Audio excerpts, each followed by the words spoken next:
Oh my God. Yeah, welcome to the Weege show. Good luck here. As mentioned in our pre-show on Friday, I was born and raised in the greater New Jersey area. And when I come back to visit, I can tell you sticker shock and how expensive everything is real.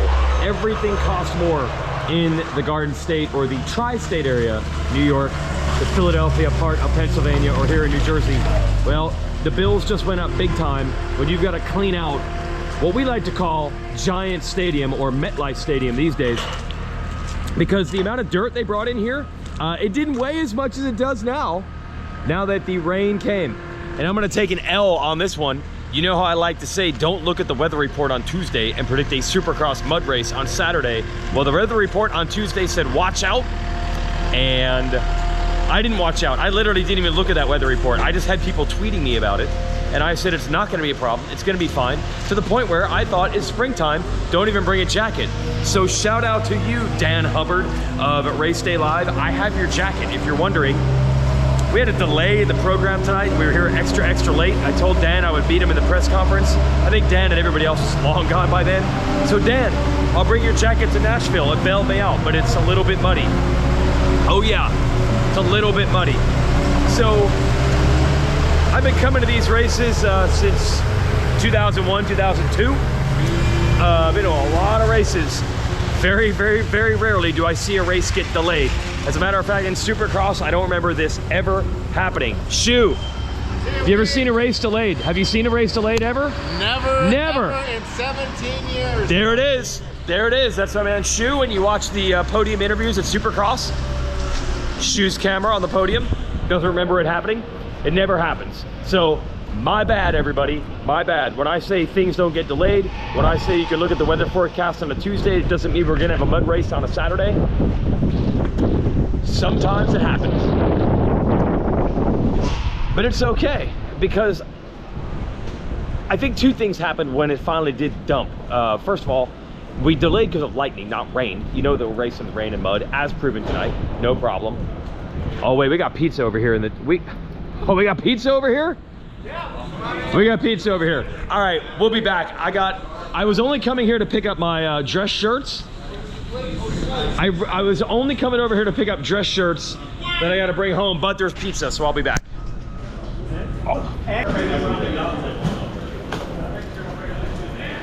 Well, you win some and you lose some. I did get some free pizza over in the TV compound, but now it's raining again. And that's no big deal because I have Dan Hubbard's jacket, but it is a big deal because my other jackets, the actual dress coats that I have to wear on TV, are gonna get wet also. So there might be a dry cleaning bill in my future. So I don't think 2 slices of Papa John's pizza, which is, by the way, an insult, we're in the greater New York area to have Papa John's pizza. I don't think 2 slices were worth having to dry clean this jacket. You'll just have to stay tuned when we get to Salt Lake City and I have to do TV again and see if this sport coat makes it. So the mud race was gonna be interesting. First of all, we had this delay, and the delay, again, due to lightning, was just long enough to get us into the rain that we might have been able to dodge if we didn't have the delay. But rules are rules, and you can't race in this building when there's lightning. I think that's pretty understandable by everyone. I'm gonna turn this way so we get a little bit better lighting. So then we had a full-on mud race. It is amazing how good these guys and these bikes are these days, where they're jumping most of the obstacles still. I mean, it couldn't have had more rain. You couldn't have had muddier conditions. I suppose maybe with modern bikes and riders and things like that, is it impossible to get a race that's so muddy that they can't jump jumps? Like, are we past the point? I don't think you could have a track muddier than this, and they were just jumping stuff right off the bat in the 250 class. And the 450s as well. Now, this all led to the prospect or the specter that maybe this nutty 450 championship fight would get even nuttier, right? Like, why not? But kind of the cool thing, I think it'd be sad to have a mud race like completely ruin everything that we've been building to this season, and it didn't, because in the end, it kind of all worked out the way it should. Look, Eli Tomac, unbalanced, has been the best guy this year. He's had a couple off races. At one point, even coughed over the points lead to Cooper Webb. But it'd be hard to say that Just trying to figure out which fence to go through here. It would be hard to say that Tomac, on balance, hasn't been the best guy when he's on. And now we can say it happens either the rain or shine. Because in the end, he was just faster than Webb in the mud. And Chase Sexton got knocked down early by Justin Barcia. Sexton wasn't able to catch him. And this ends up being a big points night for Tomac, who finishes up in second. But he earned it. He was a little bit better in the mud than those guys. Is this fence over here? And justice was served. You know, I'm just saying, as fun as it is, we like to tease, like, what if there's a mud race? That could make things even crazier. But at the same time, it would have seemed like an injustice. Let's say that Tomac's great all season, and he fries his clutch in a mud race and loses 26 points. It's 26, by the way, nowadays. 26 points paid for a Supercross win. You know, that probably wouldn't seem right, that the championship was just decided on who didn't fry their bike in a mud race. So, in the end, not a huge swing.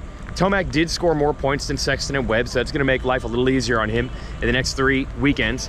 But when Tomac was asked about this in the press conference, I mean, he really couldn't celebrate gaining points on this night because we go back to practice where Tomac's so odd, so crazy, while just doubling through a rhythm lane on the first lap of the time practice session, first time practice session, his hand came off the bar and he went down.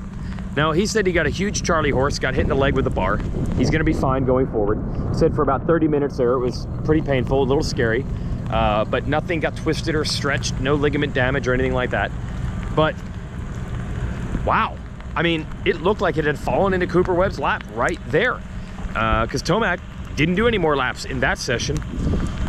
So to consider that Tomac had, A, he might have a knee injury, turned out not to be true. B, it's a mud race that could cost him dearly, turned out not to be true. And he goes out of here with big points. 11 points now up on Webb. That's huge. But the lesson learned for Tomac is, yeah, but that lap in practice pretty much just showed you that anything can happen at any time. You cannot get ahead of yourself. Just show you the pits as you walk out here. Oh gosh, I don't want to drop my jackets. In the rain, they're so wet right now. It's so bad for them. So Tomac said, yeah, you just got to take it one lap at a time from here on out, because anything can happen anytime. We saw that. So that's the 450 division. It is won by Justin Barcia. I'm sure you saw that. Look, Barcia's been riding well all year long. We knew a win was really probably en route, and then he's really good in the mud. So Barcia's going to be aggressive. He did come up the inside of Chase Sexton and knock Sexton down. Use the same move to get around Roczen for the lead. I don't think anyone's crying foul on this one. Look, this is Barcia riding well, seizing the opportunity, good in the mud, and born in New Jersey too. So, got to take advantage of that also. He seized the moment.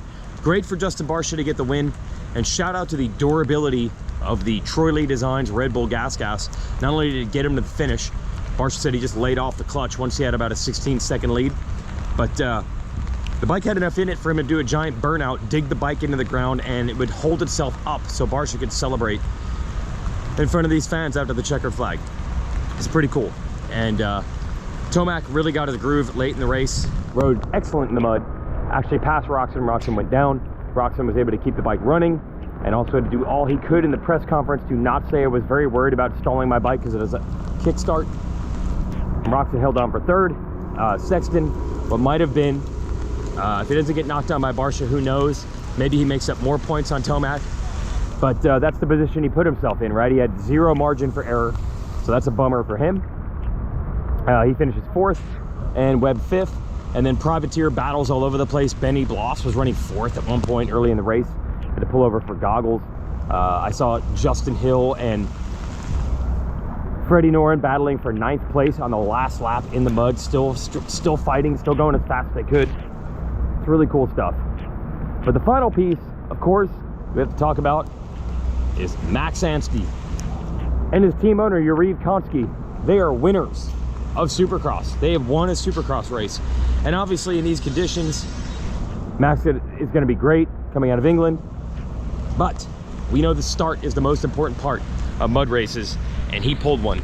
Maybe the most important start he's ever had in his entire life. He got it when he needed it. And I asked him about it in the press conference. He didn't want to talk too much because I don't think it was just luck. I don't think it was just fate. I think there's some technique there in the slippery conditions, and he didn't want to give away his secrets. But he said it kind of reminded him of a concrete start. And he's done a lot of starts in a lot of different conditions. Yeah, boys, podium. Nicely done. He's in a lot of starts in a lot of unique conditions. He's got a lot of experience, and that paid off. Anstie's a great mud rider, but if he doesn't pull that hole shot, things might have been different. Certainly if he starts in 20th, it's going to be different. Good on Max Anstie. One of the feel-good stories of the year. Maybe not quite as epic as Roczen winning on a Suzuki, because Roczen is so darn popular, but for Max Anstie and Yariev's little Australian-owned Firepower Honda team, they do not get Honda support in so far as Max doesn't get big bonus money. I talked to Max about it actually before the race. He doesn't get the huge, you know, $50,000 bonus that a factory rider would for winning races, but they won. Did this team win tonight? Did you win? We did. You guys won Yes, the main sir. event. You guys won a Supercross. Yes, sir. Congratulations. That is rad. These guys won. Yariev's little team and Max Anstie, who got basically booted out of Supercross in 2010. I'll never even understand that. He looked good. He was a rookie back then. I thought he was riding well. Bobby Weege and Star Racing loved him. Next thing you know, he's gone. You did it! Yarieve! You've won a Supercross. We won a Supercross. Hey, you guys won a Supercross. I mean, We all when you won a say we, Supercross. that's not a lot of people. No. Your team is not huge. We're about a 7-man operation. 7-man operation. You're getting it done. My team's definitely got bigger. It has. It has gotten. I have. Hey, congrats. I mean, unbelievable. What were the emotions during it? I mean, you're leading the whole way. Were you guys freaking out? Honestly, Marty told me to shut up. On the radio? on the Was he headset. going off? Yeah, he was talking too much and I was nervous. Yes, yes. Calm down. So he calmed me down. Dave hit me a few times. We were sitting together. Yeah. But yeah, what an extraordinary team effort. Like, honestly, what these guys have done in a very short period of time is remarkable. Absolutely. Yeah, because look, He's the leader. He makes it happen. Marty's you're putting in some hours, Marty. A lot of hours. You're putting in some hours. He's so committed. It's just funny. There's another team that had like a really good pro retire and wanted to become team. You don't know this. They wanted to become team manager, and they were like, "Yeah, it takes years to get to that point, even if you raced." You jumped right into it and grabbed it with both arms, like everything you had. He's been fearless. Seriously, Yeah, his yeah. courage. He's so courageous. Yep. And anything he doesn't understand, he's not afraid to ask, which it's so important. People need to be comfortable enough to ask questions, and he'll ask question after question. That's what makes him so remarkable. He's fearless That's how you learn so much. so quickly. Yes. You know, I got experience with being in past factory teams, Sure. you know, with a bike, but mainly I want to win, no matter what it is. I tried on, you know, my career, and I want to make sure that these guys have the best opportunity on the best motorcycle we can provide. So just trying to work as hard as we can to do that. He's a fighter. That's Well, what the big yeah, thing and is. it's not like you guys are getting 17th in the dry races. Like, you guys have been good all year. So this isn't just some mud race thing. Like, you've had podiums, you had top 5s every race. So you're doing something right. Yeah. Thank you. Team's Good been choice. amazing. Congrats. See you guys, thanks. Yes. That's Yarieve, and that's Martin Davalos, team manager, and the little team that could win a Supercross, and they did. And for Max Anstie, one of the great personalities in the sport. And I don't know if a lot of you folks know Yarieve, but that guy is all heart and soul. Talked to him a couple years ago when I was in Australia for the Ossex Open. The guy just loves it. So I can't imagine what this means to him. And then you just got a little taste of the competitive spirit of Martin Davalos and what that means to him, who's grinding probably at a level that other team managers are not doing. I mean, that's a small team. He's got to do all the work. He's got a couple other guys to help out, but it's not like he's just answering emails, I can tell you that. I can't figure out where the fence opens here, so I got to go. Shout out to Race Tech and the Gold Valves. You know it. Your suspension will be plusher, better bottom resistance. More traction, made and engineered in the USA. Thanks to Race Tech. Thanks to my dry cleaner. This jacket is soaked. And sometimes mud races happen. When they do, sometimes you get awesome stories like Max Anstie winning, and you also get justice where a great season for Eli Tomac didn't get ruined because we had one muddy race. It was perfect. Thanks for watching. We were hoping for better conditions in a day race next week at Nashville. See you then.